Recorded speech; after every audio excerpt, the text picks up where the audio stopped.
dispositions de l'article 277 du Code électoral évoquées pour révoquer Barthélémy Diaz sont inopérantes de l'avis de Abdourahmane Maïga, conseil juridique.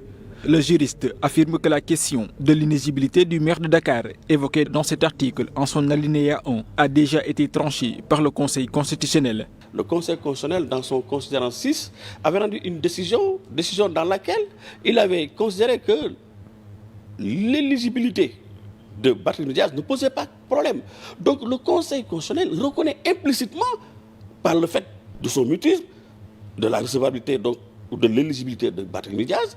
Barthélémy Diaz bénéficie donc du principe des droits acquis depuis la délibération du Conseil constitutionnel qui a déclaré recevable la candidature du maire de Dakar. Quand la loi vous donne, nous accorde des prérogatives, mais on ne peut pas, pour des questions de sécurité juridique, on ne peut pas aujourd'hui, du jour au lendemain, lui relever ou bien, en tout cas, retirer ces prérogatives que le Conseil constitutionnel lui avait attribuées en son temps. De plus, étant élu au suffrage universel direct, Barthélémy Diaz n'est pas concerné par l'article 277 qui ne vise désormais que les conseils municipaux, et ce, depuis la réforme du Code électoral en juillet 2021. Il a dit ici que tout conseil municipal qui, pour une raison quelconque, se trouve dans l'un des cas d'inéligibilité ou d'incompatibilité prévue par la loi peut être à toute époque déclaré démissionnaire par le représentant de l'État. Ce sont les conseils qui sont concernés par cet article 277.